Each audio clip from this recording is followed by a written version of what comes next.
Para Rasul 12. Yakobus mati. Petrus dilepaskan dari penjara. Kira-kira pada waktu itu, Raja Herodes mulai bertindak dengan keras terhadap beberapa orang dari jemaat. Ia menyuruh membunuh Yakobus, saudara Yohanes, dengan pedang. Ketika ia melihat bahwa hal itu menyenangkan hati orang Yahudi, ia melanjutkan perbuatannya itu dan menyuruh menahan Petrus. Waktu itu hari raya roti tidak beragi. Setelah Petrus ditangkap, Herodes menyuruh memenjarakannya di bawah penjagaan 4 regu, masing-masing terdiri dari 4 prajurit. Maksudnya ialah supaya sehabis Paskah ia menghadapkannya ke depan orang banyak. Demikianlah Petrus ditahan di dalam penjara. Tetapi jemaat dengan tekun mendoakannya kepada Allah. Pada malam sebelum Herodes hendak menghadapkannya kepada orang banyak, Petrus tidur di antara 2 orang prajurit, terbelenggu dengan 2 rantai. Selain itu, prajurit-prajurit pengawal sedang berkawal di muka pintu. Tiba-tiba berdirilah seorang malaikat Tuhan dekat Petrus, dan cahaya bersinar dalam ruang itu. Malaikat itu menepuk Petrus untuk membangunkannya. Katanya, "Bangunlah segera." Maka gugurlah rantai itu dari tangan Petrus. Lalu kata malaikat itu kepadanya, "Ikatlah pinggangmu dan kenakanlah sepatumu." Ia pun berbuat demikian. Lalu malaikat itu berkata kepadanya, "Kenakanlah jubahmu dan ikutlah aku." Lalu ia mengikuti malaikat itu keluar, dan ia tidak tahu bahwa apa yang dilakukan malaikat itu sungguh-sungguh terjadi. Sangkanya ia melihat suatu penglihatan. Setelah mereka melalui tempat kawal pertama dan tempat kawal kedua, sampailah mereka ke pintu gerbang besi yang menuju ke kota.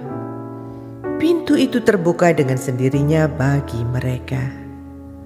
Sesudah tiba di luar, mereka berjalan sampai ke ujung jalan. Dan tiba-tiba malaikat itu meninggalkan dia. Dan setelah sadar akan dirinya, Petrus berkata, "Sekarang tahulah aku benar-benar bahwa Tuhan telah menyuruh malaikatnya dan menyelamatkan aku dari tangan Herodes dan dari segala sesuatu yang diharapkan orang Yahudi." Dan setelah berpikir sebentar, pergilah ia ke rumah Maria, ibu Yohanes, yang disebut juga Markus. Di situ banyak orang berkumpul dan berdoa. Dan ketika ia mengetuk pintu gerbang, datanglah seorang hamba perempuan bernama Rode untuk mengetahui siapa yang mengetuk itu. Ia terus mengenal suara Petrus, tetapi karena girangnya, ia tidak membuka pintu gerbang itu dan segera masuk ke dalam untuk memberitahukan bahwa Petrus ada di depan pintu gerbang. Kata mereka kepada perempuan itu, "Engkau mengigau." Akan tetapi ia tetap mengatakan bahwa benar-benar demikian.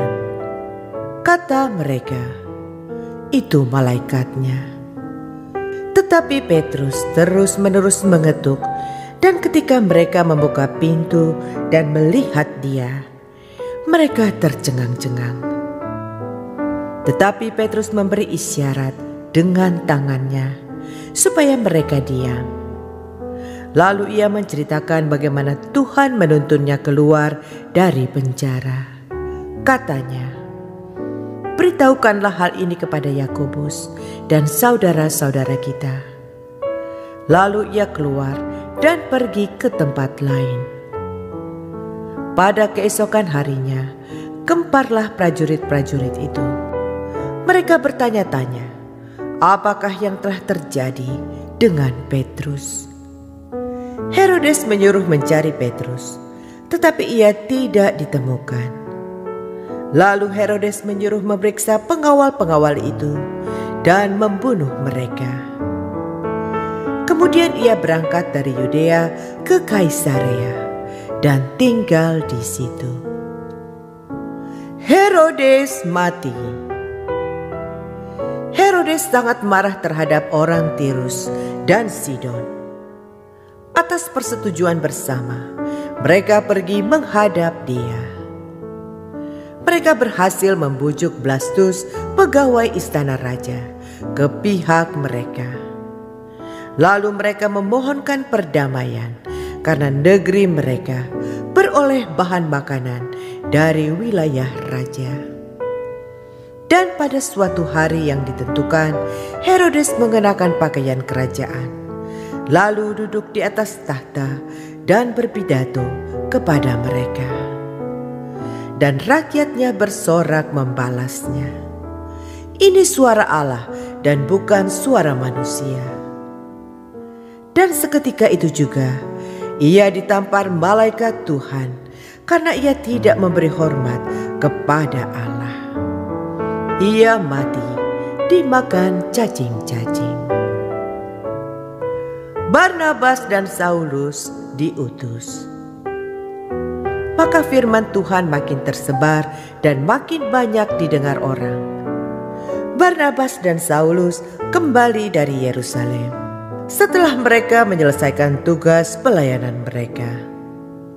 Mereka membawa Yohanes yang disebut juga Markus.